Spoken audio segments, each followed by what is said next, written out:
Greetings everybody around the world. It's time once again for Ancient Aliens Radio. This is the dedicated radio show for the cast of Ancient Aliens. Here we interview authors and researchers as an ongoing investigation into the ancient alien theory. Don't forget to like us on Facebook or subscribe to the YouTube channel Ancient Aliens Radio. And today I'm going to be talking to three very special guests. These three guys are stars of the Ancient Aliens History Channel TV show. And each one is a formidable researcher in their own right. I'm going to be talking to Andrew Collins. I'm a long-time fan of Andrew's work since I read The Cygnus Mystery. I'm going to be talking to a returning guest as well, Hugh Newman from, he had a previous episode with Earth Grids, his book on Earth Grids. Fascinating little book it is. And, we also have a very special returning guest. Brien Foerster has been on a few times, and, I love what Brien does, and I love tracking what Brien does, traveling around the world, and, igniting passion and research in other people with his, collection of tours, photographs, videos, and, other documentary stuff. So without further ado, let's bring on our guest for today. Hi everybody, welcome. Hello. Hi. Hi there. Wow, okay, we got three voices there. Andrew, I guess we'll start with you first. If we can get a little bio off you, Andrew, who you are as an author, what you like to research, what you've done in the past, and, you know, what got you into this field of research? Writer, lecturer, explorer, and the author of probably around 14 books on the origins of civilization and other ancient mysteries and more modern mysteries. I've been in this field for far too many years, and I'm full-time at it, writing all the time, researching. My main area of focus at the moment is the remarkable discoveries at Gobekli Tepe in southeast Turkey, but also, to my credit, I discovered a whole underground cave system at Giza, which nobody knew anything about, which was within the shadow of the Great Pyramid. So that's something that made me well famous around the world. But there's plenty more, but that will do for the moment. Wow, thank you, Andrew, and you're very humble as well, I have to say. I mean, since you wrote The Cygnus Mystery, you have been on a personal journey that's been fascinating to watch, and you know, you are like a modern day Indiana Jones, as they say, and you know, I commend you on everything you've done so far. And if people haven't got a copy of The Cygnus Mystery, it still is tangible and readable today as when it first came out. Hugh, let's tell us a little bit about you. You've what's I would call an Earth Mysteries investigator, if that would be true. I think that could be classed as true, yes, certainly. I mean, I'm very much into the megalithic sites. That's why we kind of created the Megalithomania conferences back in 2006, which actually Andrew was a speaker there talking about the Cygnus Mystery before it came out. But I've really been researching ancient sites all around the world. I've become a kind of avid traveller, really want to see things close up for myself and sense the energies. And, you know, I first went to Gobekli Tepe with Andrew last year on a tour we organised with Graham Hancock as well. And that, to me, as Andrew, you know, clearly points out, and with his forthcoming book and everything, that is really like the game changer, the sort of paradigm shifter of all the ancient megalithic sites around the planet. So we're delighted to be going back there with Brien this year. Oh, thank you, Hugh. And again, you're very modest, and you've been chipping away at the megalithic monuments, and you've pioneered a whole genre of research from others, and you've collected everybody at the Megalithomania conference as well. And let's maybe bring Brien on. Brien, can we get a little bio of you? You're no stranger to Capricorn Radio, Brien. No, it's always a pleasure to be back. Thank you, James. I guess I would call myself a student of indigenous cultures growing up on the west coast of Canada. I was a professional totem pole carver for a number of years. Then I moved to Hawaii, where I explored the Polynesian culture and their origins for a long time. Now I'm based in, and actually live in, Peru, because I'm so fascinated with the amazing cultures of Peru and Bolivia, as well as Egypt and other parts of the world. I haven't been to Turkey, and that's why I'm fascinated to have the opportunity to go with two brilliant men who we are talking to today. It's an honor to meet Andrew, and Hugh and I have quite a extensive history now and ongoing adventures together. Wow, thank you, Brien. And hopefully I'm going to solicit another show off you with L.A. Marzulli. I caught your Red Ice interview with L.A. Marzulli, and he's been on the cards for a show. So hopefully I'm maybe going to get you guys onto the show to talk about that soon. But I think what you do, Brian's great. I'd love to see what you think of Gobekli Tepe. I guess you have a collection of different perspectives and viewpoints of all these different megalithic sites around the world. I guess the thing to point out to the audience at this point is we're going to talk about Gobekli Tepe today. You guys are going on a tour in May 26th, I believe, and maybe Andrew can tell us something about the tour, what's involved, and how, give us a detailed breakdown of the tour, what you guys are going to do. Andrew's been researching in Turkey for a long time now, and Armenia, I believe. Yes, yeah. I mean, Gobekli Tepe is probably one of the most exciting discoveries in archaeology for a good many years. The easy way to describe it would be if you can think of Stonehenge, with its tritholons and standing stones, and transport that onto a mountain top in southeast Turkey, then times it by 20, and then have all the stones carved with beautiful creatures of the natural world, and then bury it beneath a huge body of earth. That is essentially what Gobekli Tepe is, and that's what the archaeologists are trying to explore at the moment and have been since the mid-1990s. And the important thing about it is that it was constructed as much as 10,000 years ago, possibly even up to 12,000 years ago, at a time which was just after the end of the last ice age, and a time when there wasn't farming, there wasn't animal domestication, and in theory, everybody was hunters, with survival on their minds all the time and feeding their families and things like that. There was no such thing as megalithic architecture or monumental architecture, and yet suddenly, for some reason, all the people in southeast Anatolia, modern-day Turkey, suddenly came together to create these incredible megalithic structures with some of the stones towering as tall as 18.5 feet, measuring as much as 50 tons apiece. Where did this come from? What motivated it? What made these people give up their lifestyles as hunters and build this stuff? I mean, that's the big enigma, and obviously it's captivating everybody's interest around the world within the ancient mysteries subject. And a lot of people want to see this place. I mean, they've been to Stonehenge, they've been to Giza to see the pyramids, they may have been to Peru and places like this, and now they want to go to Gobekli Tepe because this is almost like the origins of everything. This is like going back to the source. And the fact that the biblical Garden of Eden is in the same general region is another thing. It's like, supposedly we're told that this is where humanity started. So if you want the answers, this is where you've got to go back to.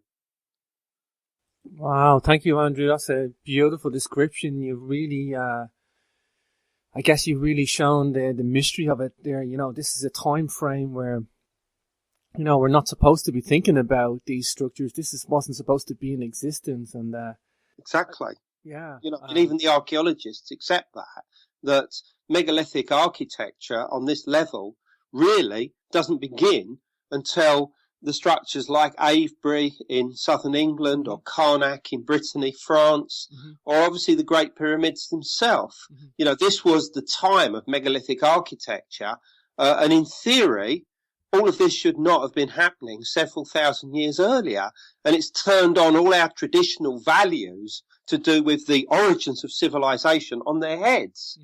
It's now a case of how does all this fit into the so-called Neolithic revolution that supposedly began with the introduction of agriculture, animal domestication, and what's becoming clear is all of that came as a result of megalithic architecture like Gobekli Tepe. In other words, all the people that were there creating these monuments, managing these monuments, visiting them, had to be fed.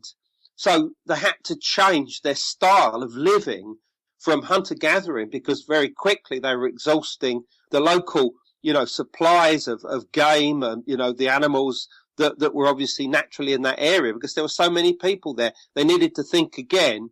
And obviously, the inventiveness brought about the idea that we should follow up these ideas that have been kicking around for thousands of years, called agriculture, the use of wheat and rye and barley, and domesticate them, because that can feed everybody. I know that's simplifying it, but in a way, that's exactly what happened. For sure. I think that's a very key point, is that, they always assumed that agriculture came first, and then because we had spare time, that's exactly right. We got into religious stuff, but it's the other way around, Andrew. It's the other way around.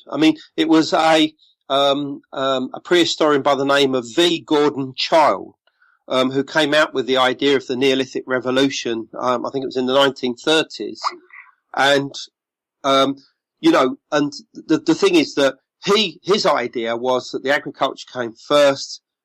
This gave us plenty of time to sit down and ponder over life, the mysteries of the universe, and we started to create temples, and the temples needed an infrastructure, and that led to the beginning of civilization. I think that's the biggest thing, that the archaeologists are really struggling with this, Andrew, because they've carbon dated this thing to 10,000 BC. But just below, yeah. It's around 9,000 to 9,500 BC, but it could easily have started in 10,000 BC. Yeah, and they're struggling with this concept of religion came first and then the agriculture. They can't get their heads around it. Well, they are, but they've got to. This is not some kind of, left field speculation here. Has to be the mainstream now. We have to start trying to understand why, at the tail end of the last ice age, the hunters, and I call them hunters because in theory there was nobody else around. We can talk in terms of lost civilizations, but as far as what we know and the evidence that's presented to us generally from archaeology, everybody was either hunters or gatherers or foragers. They would live in temporary accommodation. They would move around with the different game animals like, gazelles or reindeers if they were in the north, elk, things like this. And it was a seasonal lifestyle where they would spend a certain amount of time at one place before moving on, and then moving on and gradually making their way back. This was how life was. The idea of creating massive great structures, possibly 20 temples, hundreds and hundreds of standing stones, quarrying, masonry, priests, management, all this sort of stuff. It just does not compute with our idea of what a hunter-gatherer should be doing. And yet they were doing this, and we need to know why they were doing this. I'm going to jump on to Hugh next. Andrew, we're going to come back and get into some of the physical descriptions in a minute. Hugh, you've had a tour there with Graham Hancock last year, is that correct?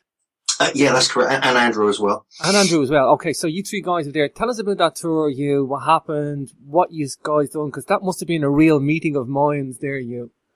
That was quite a powerful experience. I've got to be honest with you. Just because it was the first time both me and Graham Hancock had seen sort of Gobekli Tepe, and most of the other sites there as well. Just to point out, there are a few other sites in in Turkey that kind of absolutely blew my mind. They were obviously a lot younger, but one of the sites that I was very impressed with, and Graham was as well, and Andrew, was Alajuhoyak, which is not too far from Ankara, which is the modern capital. And there we have these huge polygonal walls, or puffy style polygonal walls, exactly like you would see in Peru, which kind of really stunned me. And we'd seen photos of them, but actually to be there, they were pretty big. They were multi-ton blocks. There was also underground tunnels at this site with sort of corbelled roofing. There was very intricate carvings, even sort of nodules that kind of stick out the rock, like keyboard buttons like you find at Peru, like Ollantay Tambo and other places. And so there's quite a remarkable, there's quite remarkable sites as well as Gobekli Tepe. Another fascinating site, which I'm sure Andrew can expand on, is the underground cities around near Cappadocia and that general area. There's several of them, which again, they go back, potentially 10,000 years, and no one knows why they were built. They're incredibly difficult to build. They go down multiple levels. They've been carved out of solid rock. And they have these rolling kind of disc doors that roll into place, like they really wanted to keep someone out or possibly keep someone in. So there's a lot going on in that part of the world. There's also Hattusa, which is the sort of Hittite capital, although an earlier culture, the Hattians, potentially existed in that general area with Alajuhoyak as well. But so we were pretty blown away by those sites as well. There's some very interesting stuff still there, and they're huge. They go on for miles. Obviously Göbekli Tepe is the one. That's the one, everyone wants to see, everyone's talking about. And the weirdest thing about it for me, is that so little of it you can actually see. It's tiny amount, compared to what's there. Well, they've kind of done the ground penetrating radar and all this kind of stuff. So that kind of makes me really wonder what else is going to be discovered. But I think, as Brien, as one of the reasons we invited Brien is because when I was there, I saw so many similarities to Peru. Obviously, we have the polygonal walls at the much later sites, near Ankara. But Göbekli Tepe, all the relief carvings are strikingly similar to what we find in Peru and Bolivia, especially at Cotimbo and Silistani, which are these kind of round tower chulpa sites around the edge of Lake Titicaca, these funerary kind of towers apparently. But also even at Tiwanaku there's evidence as well, and around Cusco with the serpent carving. So it's just there's too many similarities, and I just wrote this article for Ancient Origins website, and it's been published on there recently, and also in New Dawn as well, a much more extended article covering all the different aspects. It really does seem like you can't help but compare them, and you have to question, well, if Göbekli Tepe is definitely that old, then what about the sites in Peru? Because they've not really been dated properly. And there is evidence of direct, contact between the Sumerian region and Peru with the famous Fuente Magna bowl, which has got Sumerian, inscriptions in it. And also that even you were talking about farming.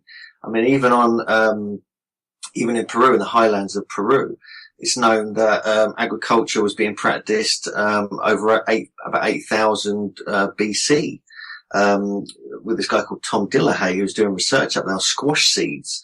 And he found storage bins, he found evidence of cotton and peanut farming, even irrigation canals and garden implements almost, going back, 10,000 years from, before now. So it's really, Göbekli Tepe is like the smoking gun. It's kind of cracking open the whole dating of all the sites around the world. So I'm very personally excited to be going back there, delighted to be going with Andrew, and obviously with Brian's insights from Peru, it should be a most interesting trip.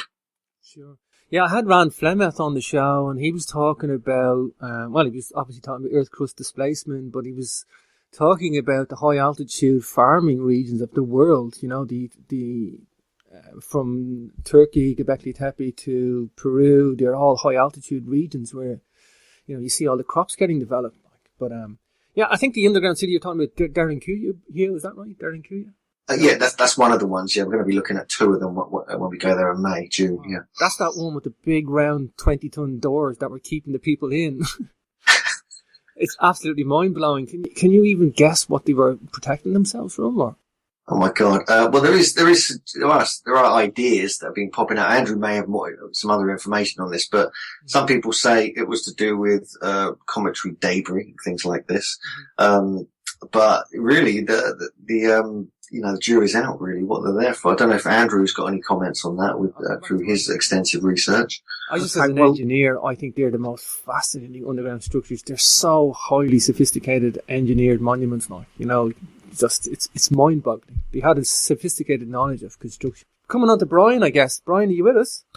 Yes, sir. Okay. Brien, tell us about the carvings that Hugh was talking about. He's led me into a question here. Well, it is very true. There are two sites near Lake Titicaca, basically on the northwestern side in Peru.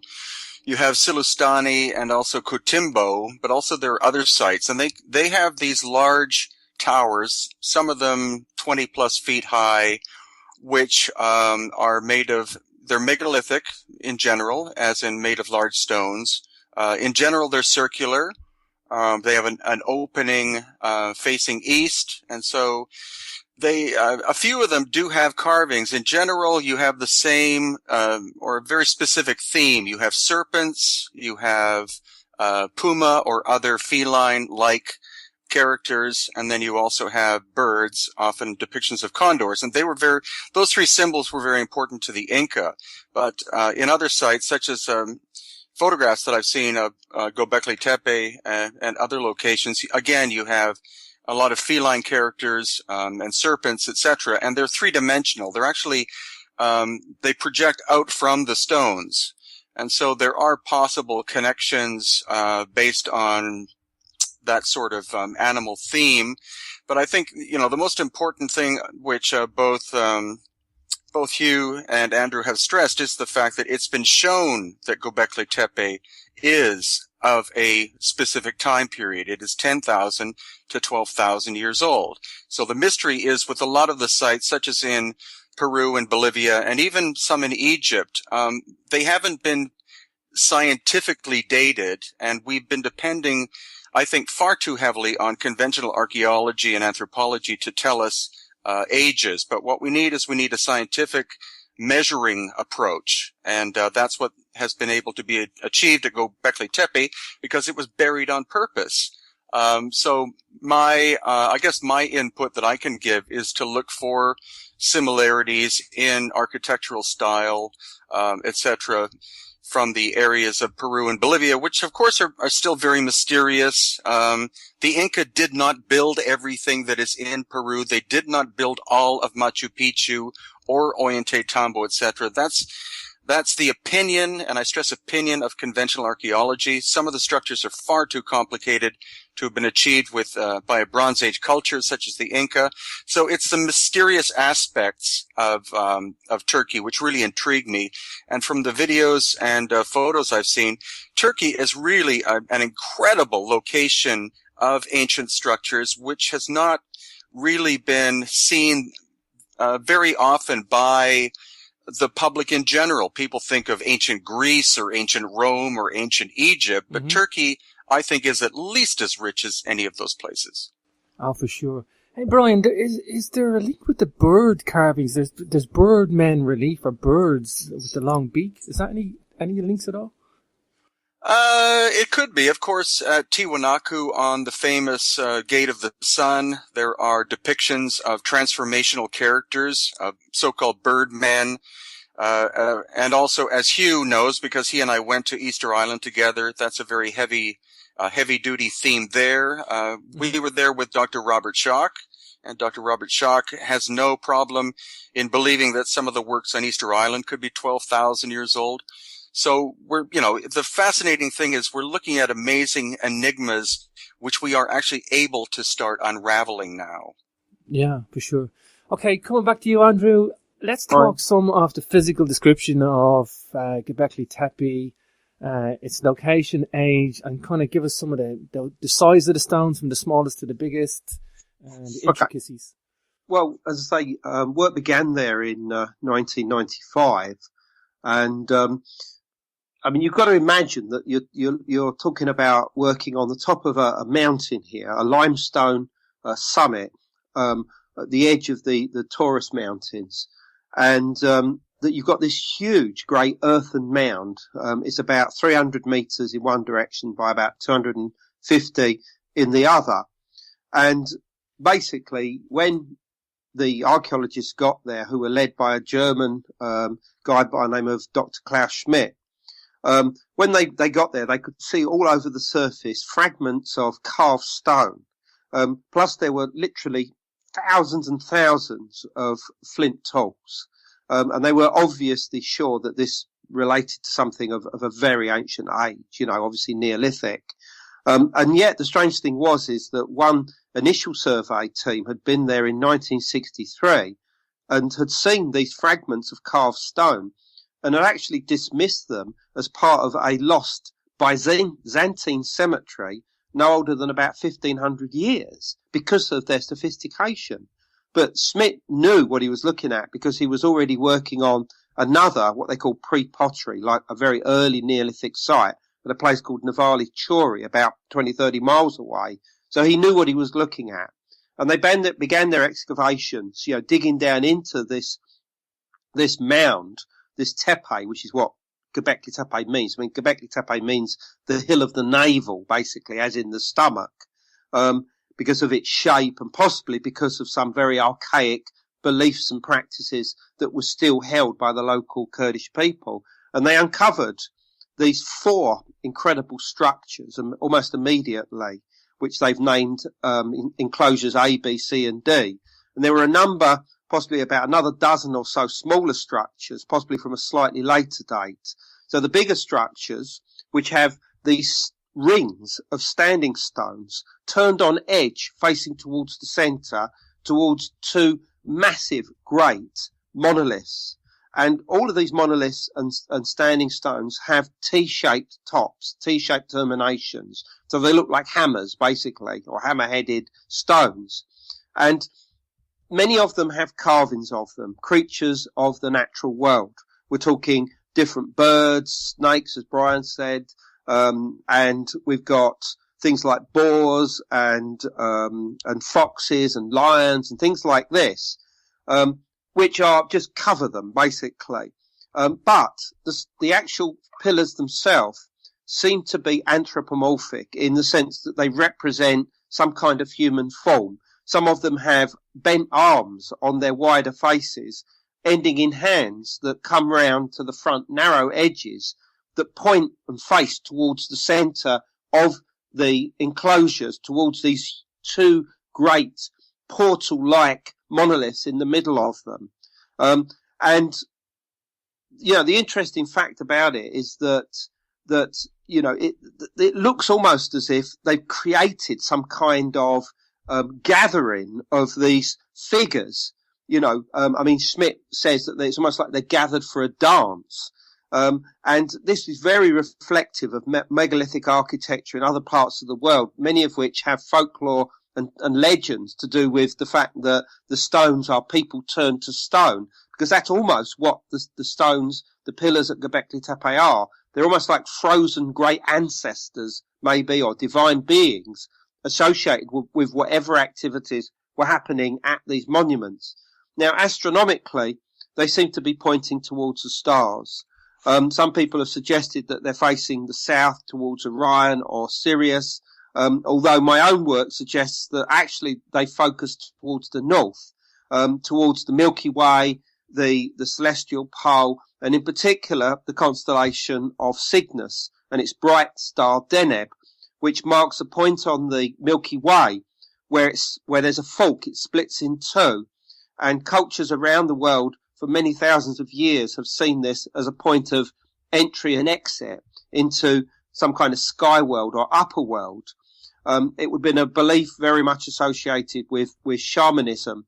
And there's a great amount of evidence that the people that were working here, were almost certainly shamans, entering into altered states of consciousness, and traveling, into otherworldly realms. And that the temples themselves, most of which are ovoid in shape, i.e. elliptical in shape, they're not circular, they're oval, may have represented almost like womb chambers, so that whoever was in them, would achieve an altered state of consciousness and believe that they were travelling almost back to the source of life itself, somewhere that was considered to exist out in the stars.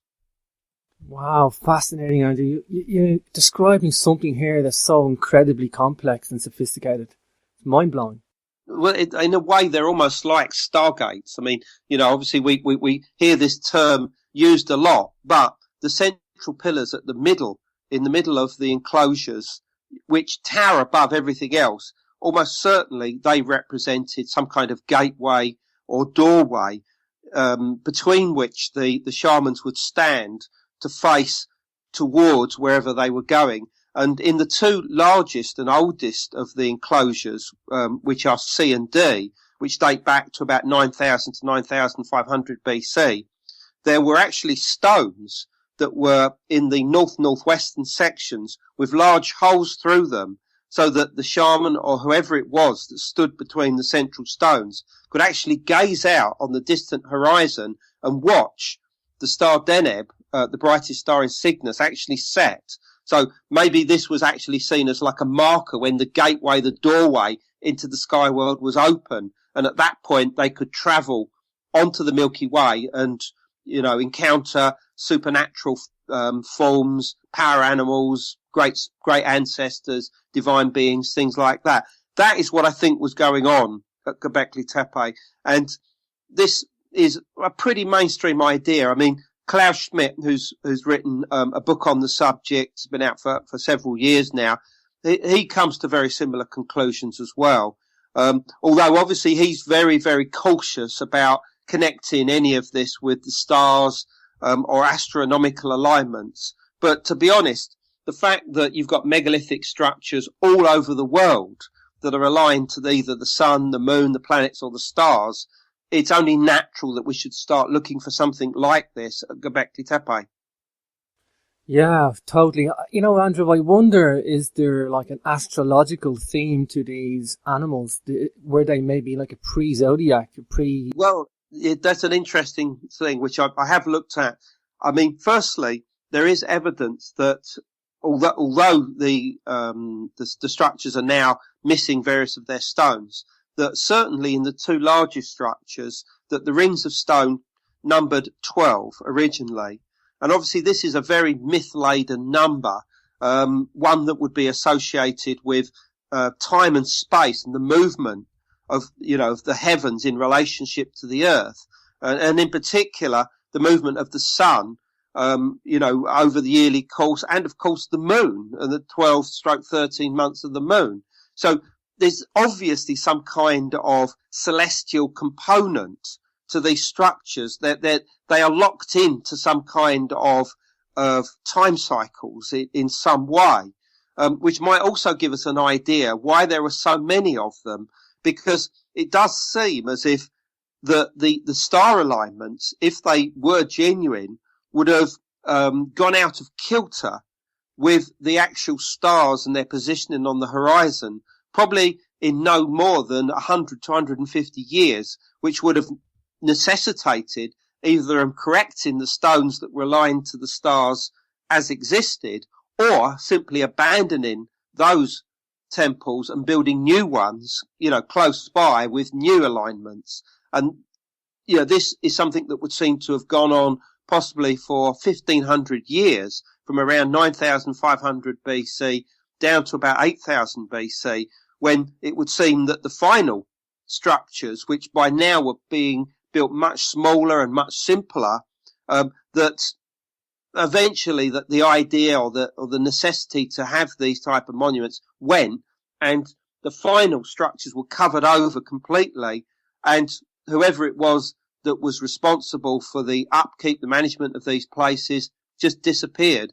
And in a way, that's interesting, because that also ties in with the beginning, really, of the Neolithic Revolution. Mm-hmm. The whole spread of the revolution out into Europe, down into the Levant, across into, Central Asia, even down into the Indus Valley, places like this, and quite possibly even into the New World. Obviously, around 8,000 BC is a very important time frame for spread and the evolution of this, the idea of agriculture and animal domestication. So in other words, what happened at Gobekli Tepe, and I'm not saying it's the only place in the world where this was happening, but what did happen there was almost like the catalyst, the trigger for almost the rise of civilization itself. It was the foundation point. Mm-hmm. Wow. This is so incredibly important, this site. So incredibly important to mankind. This is like the new Giza. It is, yeah, absolutely. Andrew, you've got a book coming out. I want to mention that now while we get a chance before I forget. It's about Gobekli Tepe. It's coming out in May, and it's with Inner Traditions, who are favourites for me for bringing guests on the show. It's called Gobekli Tepe, Genesis of the Gods. just come on to andrewcollins.com and have a look. There's some details there. Or if you go on to any of the book ordering services and just type in Gobekli Tepe, it's the first thing that comes up. So, it's very, very easy to spot out there. And that will tell you, everything that you need to know about Gobekli Tepe, why it was built, who built it, when, and its impact upon myth and legend and the origins of civilization, right the way through to the biblical myths of Eden, and the idea of the Watchers of the Book of Enoch, to the Anunnaki of Sumerian myth and legend. It's everything. The whole lot is in that book. Wow, awesome. I can't wait to get hands on that, Andrew. You're going to come back and do a show on that for sure. Certainly. Love to. Hugh, coming on to you next. Hugh, I take it you've seen the museum in San Lurfa? Yeah, we've been there, yeah. What do you think of that humanoid? I say humanoid very carefully. That humanoid figurine with no face. It's pretty scary. I mean, that was found. That's almost contemporary with Gobekli Tepe, although it was found in Urfa or Sanli Urfa. But the thing that gripped me about that, I mean, it's life size. It's pretty big. It's not like a giant or anything like that. But there's a few little anomalies on it which kind of grabbed my attention, because obviously at Gobekli Tepe, on the sort of abstract statues, they're kind of supposed to be humanoid figures. They've got these hands coming down to the navel, which you get with the Urfa man statue in the museum. Obviously, you get that on the Easter Island Moai. You also get similar things in various other parts of the world. Even in Peru and Bolivia, you get some examples of pointing to the navel. So there's also one I spotted when I was in Costa Rica in the San Jose Museum, which looks very similar, to the Urfa man, whereas because not only has he got the sort of hands going to the navel and the sort of gormless look on his face, like Urfa man, it's got like a stump. It's almost like the bottom of it is like a stump that is obviously placed somewhere and to stand upright. Possibly, at the entrance to a temple, possibly somewhere in the temple, almost like a guardian or a god of the temple. And you get exactly the same thing on the statue I saw in Costa Rica, which could suggest there are similarities.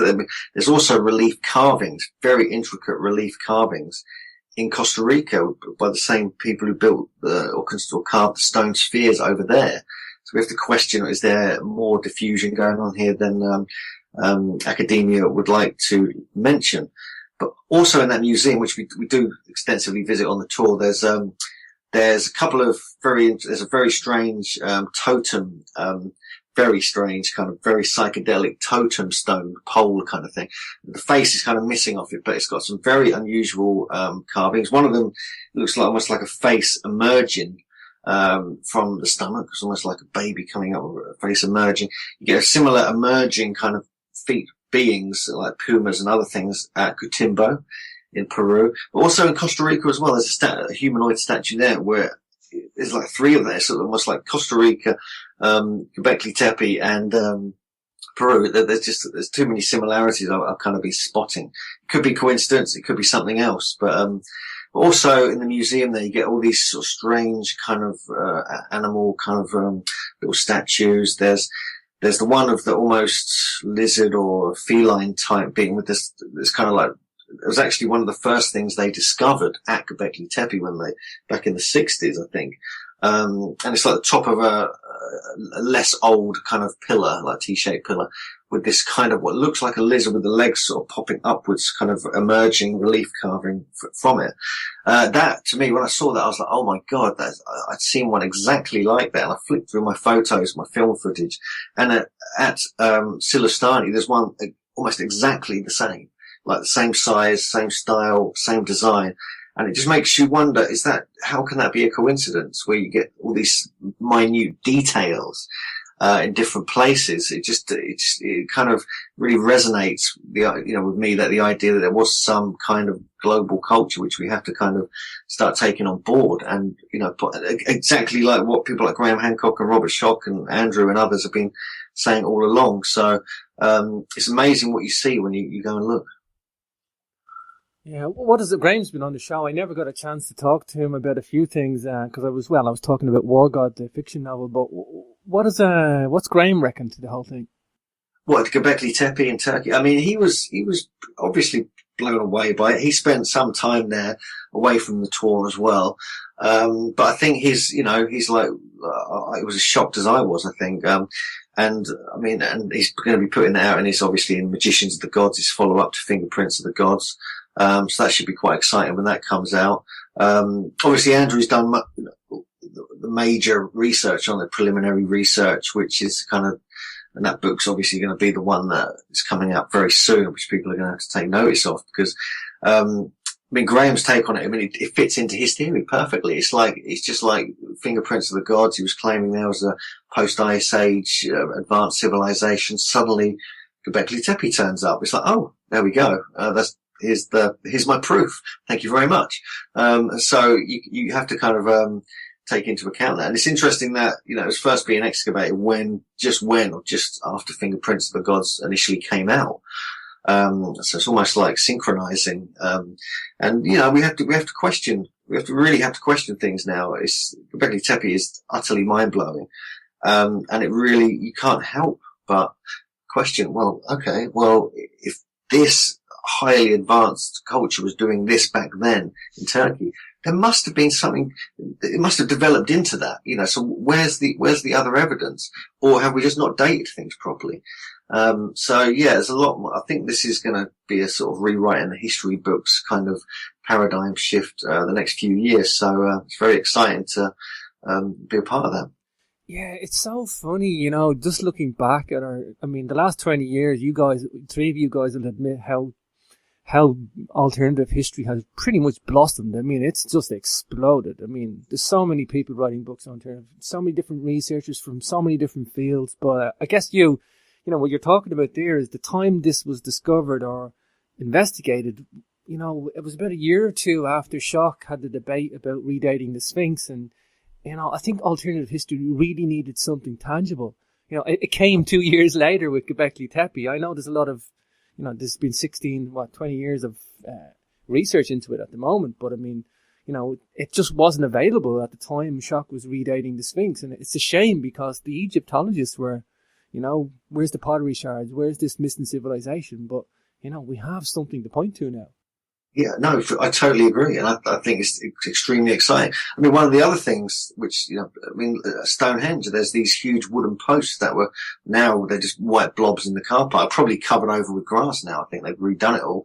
But, and they go back to this kind of era as well, going back 10,000 years. So, there was something going on even at Stonehenge that long ago. And yet that's kind of brushed under the carpet. It was literally being covered up, by the car park, and now probably grassland because they've changed it all up there. But, and so, that there are clues popping up here and there. And there's clear evidence of agriculture in Peru going back 10,000 years as well now. Clear evidence. It's being proven. It's being documented. It's being peer reviewed in scientific journals. So the evidence is there. It's just, even within the academic world, it's just a case. I mean, I think that blows my mind about Gobekli Tepe is the fact that these are like serious German archaeologists dating it. Yeah. It's not some random kind of student doing it or anything like that. This is serious stuff. And that kind of gives it the clout and it's really, really makes it hard to dismiss. Yeah, I think if they could have redated that to any other period, they would have. But the fact that it's carbon dated to this epoch, it just upturns everything, and it's exciting, it's new, it's great, but I guess I'll save this question for Andrew about how little of it is uncovered, but fascinating. Do you think it ties into any Earth grid theory? Is it at any geodetic location that's important? Well, funnily enough, when I did my Earth Grids book a few years ago. It was kind of a bit of fun, really. John Martineau, my publisher and colleague, he's basically built an Earth Grid program for a computer. So we put in all the coordinates, based upon where the poles used to be, which is about 30 degrees off where they are now. Like beyond 10,000, 12, 15,000 years ago, where, in the Hudson Bay and things like that, we fixed the poles and built the grid around it. And interestingly, Gobekli Tepe slipped into place onto that grid. So we don't know if that's just a beautiful little coincidence or if that's actually something meaningful. But I think more research needs to be done on the location, comparing it with other sites, which I'm working on. I will be working on shortly, because it's like in Peru, it's like in Easter Island and other places. It's a naval site. It's like an axis mundi. It's like the belly center of that particular culture, which is echoes in other countries, especially Peru with Cusco and other places. It kind of means the navel of the world. And this is a tradition that goes back thousands of years in many different places, including Britain, Europe, and many other places, possibly influenced, now we realize this, from, places like Gobekli Tepe in Easter Island and other places. And so to me, I just sensed that there was certain traditions that are known about, the origins could sort of shift back now to places like Gobekli Tepe. So it's really kind of cracking open something, this from multiple different levels. So it's going to be very interesting what else they discover there and how that fits into various theories. Oh, thank you, Hugh. Coming on to you next, Brien. Hugh was talking about totems there. I can't help think about your totem carving, and you've obviously been a carver and an artist in that respect, and you've also been looking at quarries in the past. I'm guessing you want to go see the quarry, Brien. You want to look at the carvings. Is that going to be your area of research? Actually, all of it, because the last megalithomania tour we had in Peru and Bolivia in November of last year, we had a number of dowsers with us, and these are people who are very serious about the subject, including Glenn Broughton. And so what they were able to pick up actually was a very clear energy band, which Hugh and I and others call the Path of Viracocha. And so it's about 100 meters across and goes from the northwest to the southeast. And most of the megalithic sites we visited, such as Machu Picchu and Ollantaytambo and Silistani is close to it, but Tiwanaku, they're all more or less on this energy line. And so I'm very interested in what Hugh and others have to say about Gobekli Tepe's relationship to the worldwide grid. Gobekli Tepe is the hot archaeological site right now, the one that's really shattering the illusions of the idea that sophisticated civilization goes back 6,000 years. Clearly, it goes farther back than that. All of Andrew's brilliant work. And again, Turkey itself is a massive archaeological complex. So I think it's very important to visit many of these sites and especially look at the foundations, because that's where we see clearly the oldest works. And so in places such as Peru and Egypt, and other places, when you look at the foundations, quite often that is the most sophisticated work. And so I'm very interested in looking at that. I love Turkish food, and on and on. It'll be a great adventure, and it'll be a wonderful honor to be with both with these two gentlemen and visit this this really earth-shattering site. And I really encourage anyone interested in ancient archaeology to come and join us. Thank you, Brien. Brien, I know you're focused on this research into this 10,000 BC era. They're building this monument at a time it's close to the Ice Age, Brien. Have you any theories on that? Why that is? Because of the band of the Earth that it's on, it's maybe free of the Ice Age, or? Well, I don't honestly know about how much of the Ice Age affected that area specifically, but it's a very historically intriguing area, because you do have the stories of the pre-Greek. Some would say they are legends. Some would say they were real. The Titans. It'd be interesting to know if the Titans were actually an ancient race of people, or whether there's sheer fictional legend.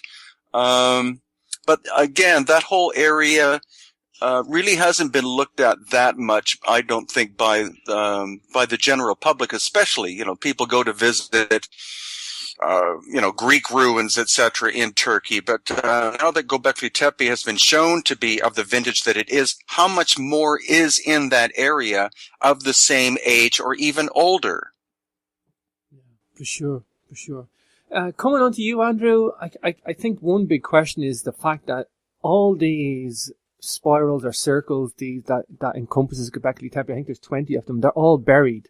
But I believe they were deliberately buried to, quote, protect them somehow, or? Yeah, I mean, they were definitely deliberately buried, but there is a bit of a misconception that the whole lot was buried at the end of Gobekli Tepe's useful life. They weren't. They were buried in stages. Wow. It was almost like, when one temple was, had served its useful life, as it were, it was decommissioned, killed, ritually killed, in the same way that you would snap the end off a spear to release the spirit. The same thing would actually happen at Gobekli Tepe. That seems to be what was going on. And it's almost like, Hindu temples, for instance, if they go out of use, they have to be properly decommissioned. Otherwise the spirit of the place will cause havoc in the local communities. And I think something similar was going on at Gobekli Tepe. These temples were so powerful, that the spirits, the energies that were there, that one had to be closed down properly before the next one could be opened and used in that way. And this went on for 1,500 years. So as I said, you've probably got at least 20 different temples beneath that mound, of which at the moment we're only looking at maybe half a dozen of them. And all the rest, we just got no idea what's actually there. But going back to the point mentioned earlier about, some kind of cataclysm or event, really, or, why, things would have been going on at the end of the last ice age, is the fact that around 10,900 BC, it's now pretty well established within science that there was some kind of comet impact event that devastated the world. A terrifying event and a very, very bad day in Earth's history, that would seem to have affected virtually every continent of the world, most particularly the American continent, that seems to have suffered the worst impacts and wildfires and events that were going on. But there's evidence of activity all over the world. There's a thick 3-inch or 8-centimetre layer of ash and other fire debris that's been discovered in everywhere from Europe to Egypt to Russia to Australia, which is all at exactly the same level in geological history, around 10,900 BC. And this comes right at the beginning of a mini ice age known as the Younger Dryas event, which began around this time and carried on to around 9,600 BC. Now, then the weather got better, the temperature rose again, and everything was happy and blissful. And that's when Gobekli Tepe was constructed, right at the end of this so-called Younger Dryas event, this mini ice age. And that's no coincidence. I'm sure of this. There's a relationship. And, the evidence that I've uncovered would seem to suggest that Gobekli Tepe was constructed as a response to these bad things that were going on in the world, very much as if by constructing it, they believed that the shamans could in some way prevent further events like this actually taking place. And there are a number of legends around the world that actually talk about this cataclysm, a time of fire and flood and darkness and ice. And in various of them, those who are responsible are the race that existed prior to that time. Obviously, in biblical tradition, it's the pre-flood people, the people of Cain or whatever. Obviously, in the story of Atlantis, it's the Atlanteans all the way around the world. And there is a huge, great cataclysm. A few people survive, maybe a male and a female like Adam and Eve or whatever it is. And they repopulate the world, or Noah, obviously, in biblical tradition. But a number of the accounts actually talk about temples being constructed at that time to appease the gods, to make sure these things never happen again. Do you know what I mean? And it seems as if something similar was going on at Gobekli Tepe. And that one of the reasons why the shamans needed access to the sky world in such an immediate and grandiose manner was to try and ensure that these bad things never happened again. And I am positive that the art there, the design, the grandeur of Gobekli Tepe is not simply, to impress. It's about regaining control, cosmic control, to ensure that another cataclysm never takes place in the world. Wow, fascinating, Andrew, fascinating. Just on the fact that it's buried, I mean, so we're saying that they're most likely buried for posterity, but I think they were buried with a special type of sand. Did I read that somewhere? No, there's no special sand involved. I mean, basically what they used was earth, which had been brought from the bottom of the mountain, so obviously in the valleys below, the plains below, but also refuge matter, obviously what was created through people being up there so often. They used that, they chucked it in, animal remains, human remains, just anything that they didn't want. Wow. They filled them in. And it was a decommissioning process. I don't think that it was a case of burying them for posterity. I think it was really a case that they believed that at the end of their useful life, these monuments had to be correctly covered over. Mm-hmm. And quite clearly, by the time you reach 8000 BC, there were different things going on in the world. I mean, if there was some fear of cataclysms, by that time, they'd alleviated enough for people to think, well, look, we don't really need to be doing this anymore. Let's move on. Let's start some fresh traditions. And also they had other things to think about now. I mean, now people were farmers. They had farms, agricultural communities. People were starting to live in towns and even, the first cities like Çatalhöyük in southern central Turkey, which sprang up around 7,500 BC. And, things were changing now. I mean, the emphasis on preventing some kind of cataclysm which had taken place thousands of years ago no longer was there. But the other important thing to point out about this so-called Younger Dryas impact event is that it wasn't something that happened in a single day.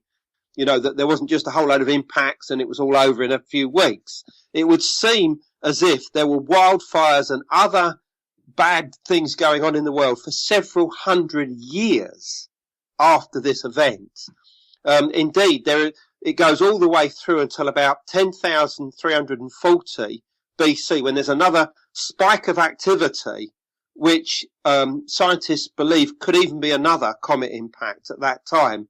So you can sense that the fear within the period that would follow this, the fear that every time a comet appears in the sky, is this going to cause another cataclysm? It's actually a term. I mean, the visionary and writer Barbara Han-Clough wrote a book called Catastrophobia, which was about the idea that people lived in fear that a cataclysm would occur again, i.e. because one had already occurred. And I love that term, and I use that a lot in the book because I believe that the people involved with the construction of Gobekli Tepe were suffering from this condition called catastrophobia, and that they really were worried that something like this would destroy the world completely next time. Wow, totally fascinating. I wonder, Andrew, if they were, let's say, hypothetically speaking, I might be a bit off, but if each one of these circular enclosures was buried every 100 years, would that be due to maybe an astronomical alignment being out of phase? Therefore, absolutely. I think that if the main alignments are probably via the twin central pillars in the middle of the enclosures, and they seem to be aligned specifically to stars.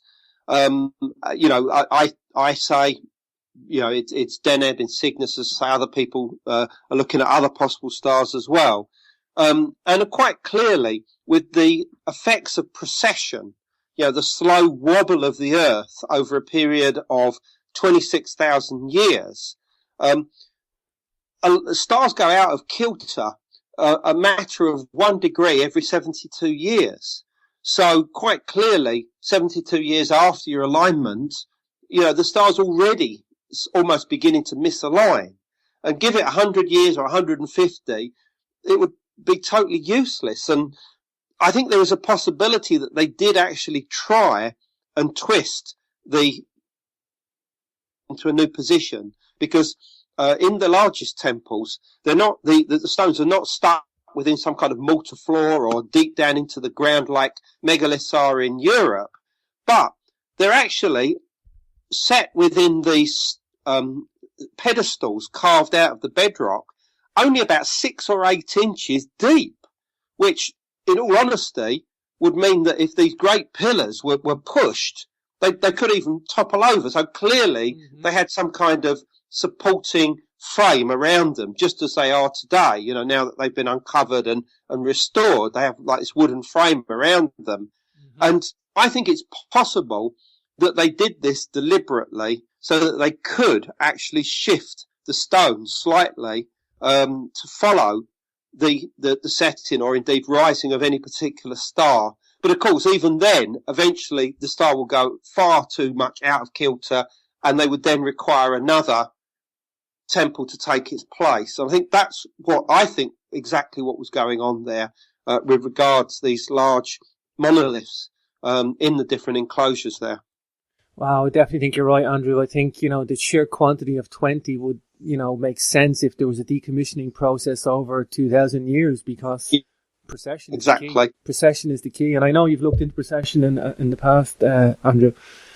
Interesting angle on that. Hugh, coming back to you, Hugh, have you looked into the idea of the T-shaped pillars in Menorca? Is there any, I know there's a massive gap of God knows many thousand years, 9,000 years, 8,000 years. Yeah, I mean, there is quite a large gap. It's one of the things that kind of compelled Graham Hancock when he actually visited Gobekli Tepe. I've got a little video of him talking about that because, they look quite similar. There's no doubt about that. But the ones in Menorca have a separate top. They're kind of balancing on top. Whereas the ones at Gobekli Tepe are clearly one piece of rock, precision carved, to make it look like the top's like a separate piece. Although it's not. It's actually the same piece. So just the sort of detail of Gobekli Tepe, probably many thousands of years older than the ones in Menorca, is much better, in Gobekli. So you can see similarities there, and I'm planning actually on going to Menorca hopefully in the next few months, just to take a look and look at all the other sites there, because it's certainly, an area of investigation that's certainly worth looking at. And it does make you question, was there a Mediterranean influence from Gobekli Tepe and other places? I mean, we do know Malta, for instance, is a very, very ancient sites, temples there. It has underground areas like you get, in Turkey and Peru and other things. Even has the spiral carvings, which you get, obviously in Peru, and that's not as old as Gobekli Tepe, but there are resemblances to the sort of shapes of the temples, ovoid or circular. But again, it's made of, much softer limestone. It's much kind of, much more rough looking in various places. But you do have to question, the influences there. I mean, it's just, honestly, now Gobekli Tepe is on the table. It's like everything else is the question marks are popping up. But it's certainly worth checking out Menorca, even if it's just for a bit of sunshine. Oh, for sure. Did you know we have T-shaped, megaliths at the top of Ireland, Hugh? Yes, I've actually seen a couple of those. Yes, not very far from me at all. If you ever want to check them out, you come. I saw a couple of pictures when I was in Newgrange Museum, and there was one that looked like it was just being transported from Gobekli Tepe and stuck in the ground next to these old dudes hanging out there with the sheep, and this old photo. And actually, what I think it was, correct me if I'm wrong here, James, is that the top bit of the cross had just fallen off or something, and it was left like a T-shape. But are there, what you're saying, there's genuine T-shaped kind of pillars? Well, they're actually on Tory Island, which is off the coast of Donegal. It's a trek to get there. Like, it's on the very northwest island, off the northwest of Donegal. But I think they're carved from the one piece. They're definitely carved from the one piece now, in the shape of a T and stuck into the ground. Okay, that's another area, because obviously the origins of Ireland are really in question. I mean, obviously Michael Sarian's done some excellent research on that as well, but the ancientness of Ireland is, I think goes extremely far back, and I wonder if there are any connections there with places like Gobekli Tepe. Sure. Yeah, well, I wonder, was it a Spanish connection? Because they say that people in the northwest and the northeast of Ireland are genetically linked with the Spanish, they've got same blood group or haplogroup. You've been to Armenia as well, haven't you? No, we didn't. We were planning on going there last year, but it became very complicated and almost kind of political with the border issue there with Turkey. So we didn't have a chance to go to Karahund, which is this incredible stone circle site, again astronomically aligned, again very ancient, going back I think 7,000 or 8,000 years. But no, we didn't get a chance to go there. But I'm very, again, that's another place.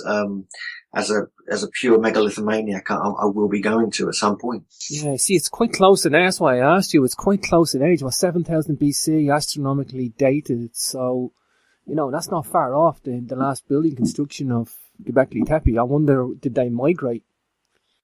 That's probably. It's probably worth asking Andrew next. I think he's done more research on the connections with Armenia and Turkey. So maybe Andrew, you could take up this one. Yeah. You're talking about Karahund, are you? Karahund, yeah. Yeah. Okay.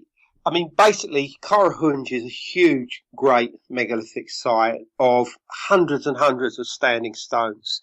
Many of them, literally hundreds of them, have actually got holes within them, which have been verified as possibly pointing towards, the midwinter sun or the midsummer sunrise, etc., etc. But some of them are definitely aligned towards the stars as well. And what they suggest is alignments towards Deneb, the brightest star of Cygnus, as early as 5,500 BC. And this is obviously very, very exciting because obviously Armenia borders eastern Turkey. In fact, eastern Turkey in the past used to be a part of Armenia. And obviously you've got to start looking at the possibility if there's a relationship between the culture of Gobekli Tepe and that of Armenia, and also beyond Armenia in the Caucasus Mountains, in the West Caucasus, you've got literally 3,000 dolmens, huge megalithic structures like the chambered tombs of Europe. Many of them have these beautiful carvings of what appear to be like gateways or doorways around them, and they have like these these apertures, these holes in the stones, the fascia stones, which resemble the ones at Gobekli Tepe. And some people have suggested these dolmens in the Caucasus may well date back to 10,000-12,000 BC. I haven't seen the evidence of that, I must admit. Conventional thinking for Karahund and these dolmens is that they were constructed around 2,000, 3,000 BC. But to be honest, this is not exact science in the sense that, that they've found some artifacts there that they've dated to the Bronze Age. The structures themselves could easily date back much earlier. In fact, so little work has been done on these monuments in Armenia and the Caucasus that they really need to be looked at, as indeed do megalithic structures all the way around the world. I think this is what Graham Hancock, for instance, will be calling for in, his book, Magicians of the Gods, when that comes out next year, that what he's saying is that Gobekli Tepe is your smoking gun. Because it was covered over, it's been preserved, and the dating cannot be disputed. If the stones of Gobekli Tepe had been exposed to the air, the chances are other structures would have been built on the same site over the millennia, and you would not have been able to get the same dating evidence out of it. In other words, you might have been able to look at the monoliths at Gobekli Tepe and suggest they were very old, but you might not be able to date them properly, and that's the problem with megalithic structures all the way around the world. When exactly were they constructed? When were the stones? Many of the stones have been moved, for instance, in other places. I mean, we just have no idea of exactly when megalithic architecture began. Well, certainly not before Gobekli Tepe. Now we know it began around 9,500, 9,600 BC, and arguably even earlier than that now. You know, arguably it could go back to the last ice age now. Wow, thank you, Andrew. Fascinating. Yeah, Hugh, if you're going to go on a research trip to Armenia, let me know. I have a compass and I will travel. Certainly. You're obviously a megalithomaniac, so you'll be the first to know. Yeah, no, the thing that fascinates me totally about Armenia is that the angle that the holes are drilled through these stones, you know, you got a definite alignment there. You got a definite direction, a definite angle. I don't think it's been done. I mean, somebody sent me a first edition of Paris Harouni's book, who mapped it out in, I think it was the 90s, and the guy from Armenia gave it. Yeah, there's not enough research being done there, so if you guys can get out there, you know, I know it's difficult to get in and out of Armenia. It's a nightmare. I don't think Turkey and Armenia talk to each other. That is correct, yeah. I mean, that is certainly correct. And I think, like you just mentioned there, James, it's like the position of the stones. Obviously, you know, when you're dealing with megaliths, it's about, you know, luckily a lot of them stay in place. They're in their original position. I think that's one of the important things with Gobekli Tepe is that it was deliberately kind of, you know, before they buried it, it was reconstructed and put back into position of where it originally was. Mm-hmm. I think a lot of people, I mean, obviously Andrew's looked into this and others, but, I really feel they did that for a reason, and there's more, you know, more information is going to emerge from that. And I quite, you know, obviously there's a lot of astronomical and solar and lunar, you know, activity that could be linked with it. And I find that with the towers, strangely, the towers you get in Peru, the chulpas at Silistani and Cotimbo, I want to start looking at research of the way the sun and moon move around them, and they create certain shadows, and they you can only see them really at certain times of day. Mm-hmm. They only sort of pop out. So I wonder if there's a code there, sort of some lost language that maybe that is still prevalent and still at some of the sites in Peru, but could also be, you know, part of the sort of coding really at Gobekli Tepe. Sure. Hugh, are you running the tour? Is the tour going through Megalithomania? Yeah, it's going to be it's all on the Megalithomania website. It's also on andrewcollins.com. All the information's there, and you can contact us through there as well if people have got questions. And it's organised by Travel the Unknown, a brilliant specialist tour company who we work with very closely. So that they kind of handle all the ins and outs as such. Yeah, and there's still places left if people want to get in touch. Yeah, there's some places left for sure. Yeah. To get in touch quickly though, because we're going to have to close it soon. I guess just coming up to you, Brien, to finish off. I mean, some of these are 50-ton megaliths. Let's talk megaliths, Brien, because you've been looking at megaliths for a while. You know, how much energy do you think, and how many people, or give me some, probably not even a number, but let's talk how much of an exercise it was to build Gobekli Tepe.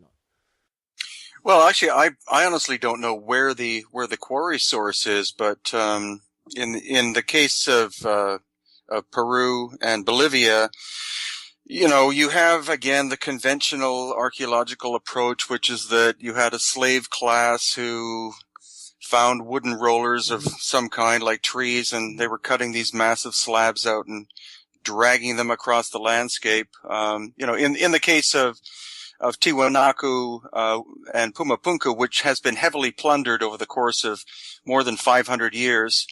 There's only a small percentage of the actual stone left, but there is one that does weigh 131 tons.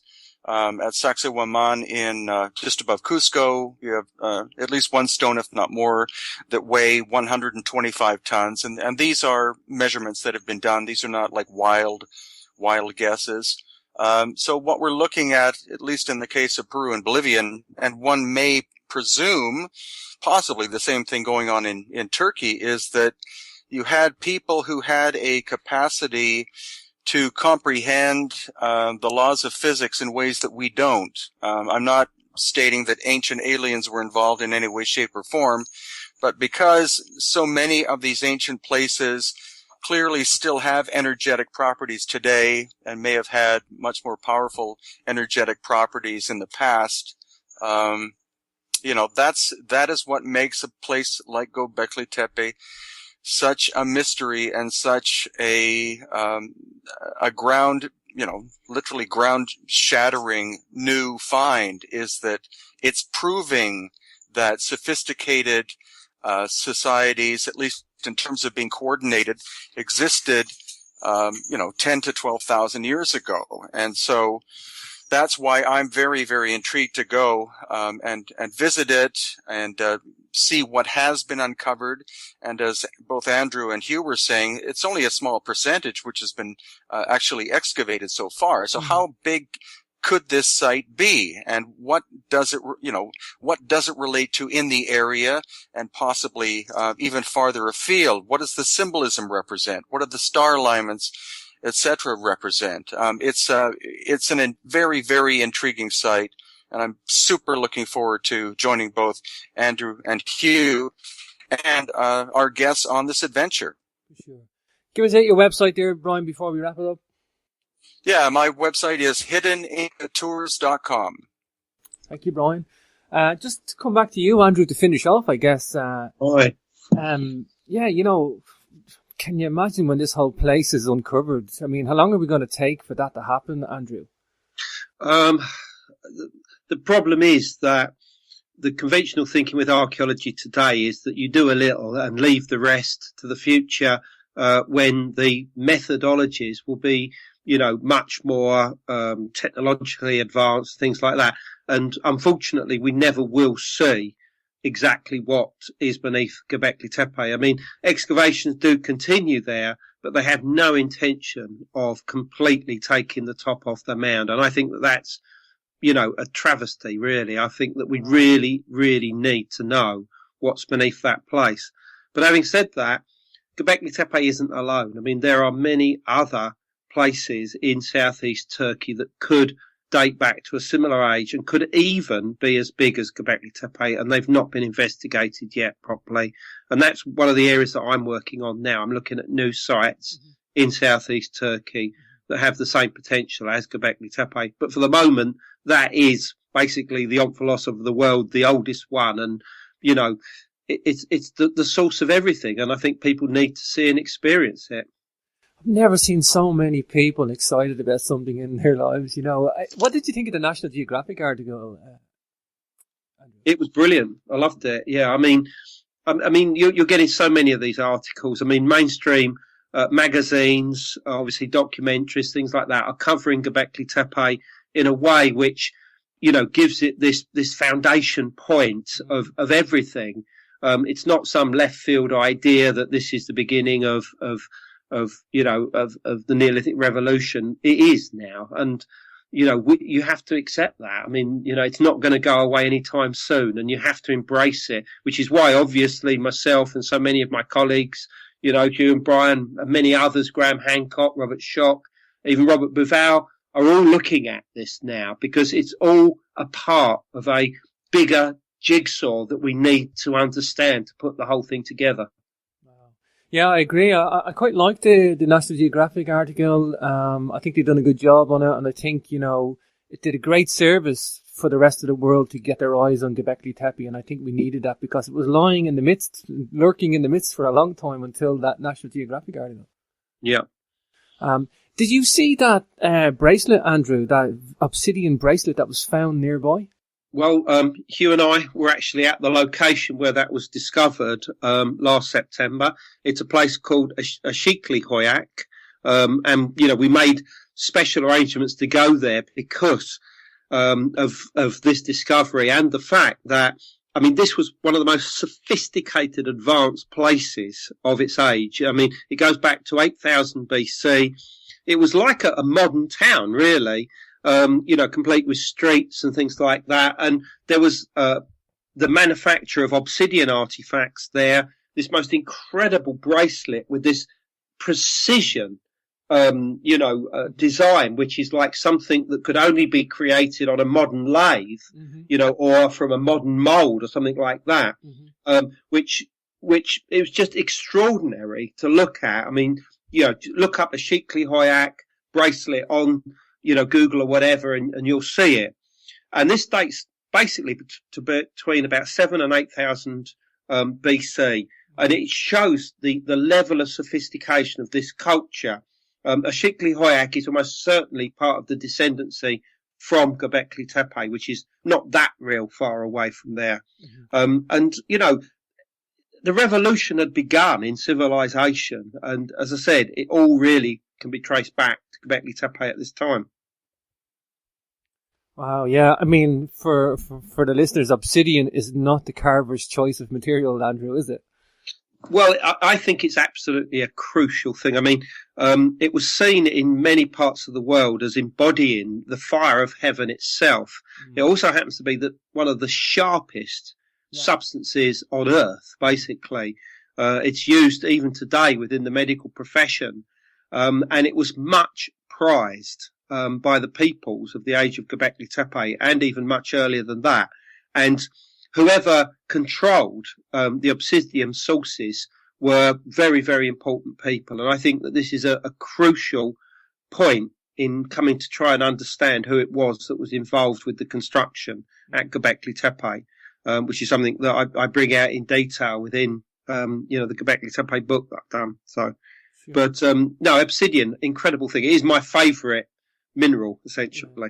That's one of my favourite artefacts in the world to look at, because I just think that bracelet is so sophisticated. It's such a high technology to carve that, you know, at that time as well. Absolutely. Andrew, I wrote a paper on metallurgy before in my engineering days, and I covered Metsamor Foundry. Where does that fit into all this? Metsamor is like half a megalithic site and half ancient metallurgy going on there. Yeah, well, this is a site. It's actually quite close, from what I understand. I've not been there. To Karahunj in Armenia.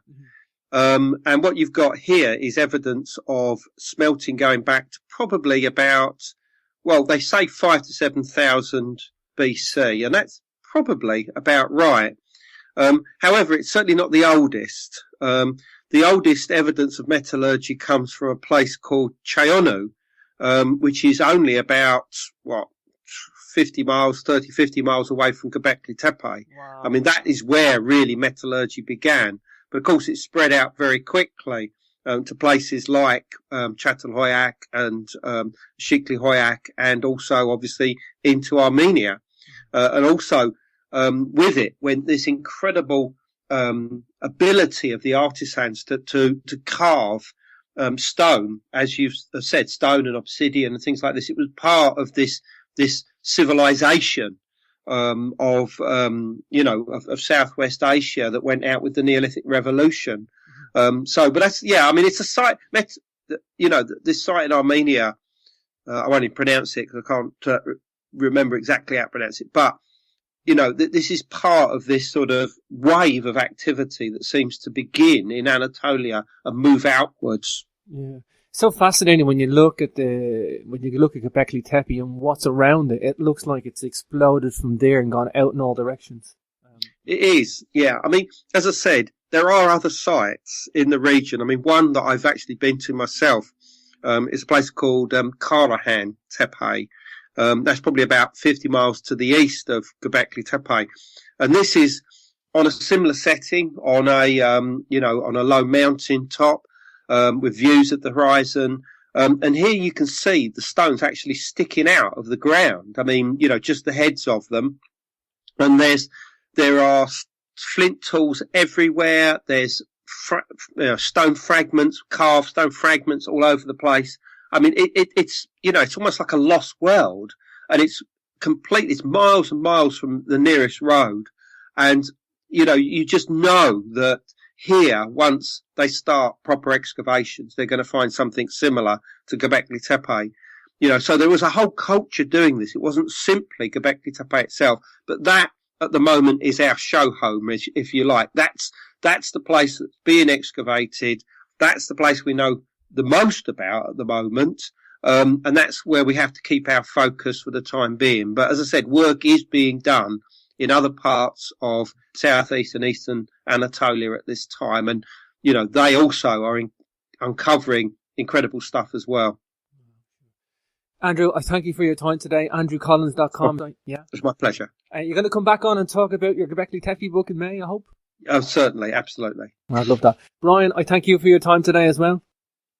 Always a pleasure, James. Thank you. And Hugh Newman, the website is Megalithomania. Megalithomania.co.uk. Yes. And that's hughNewman.co.uk. Listen, guys, I thank you all for your time today, and I wish you all the success on the tour. I'm looking forward to see what happens as well. Absolute pleasure. Yep. Thank you very much. Thanks a lot, James. Appreciate it. Thank you, guys.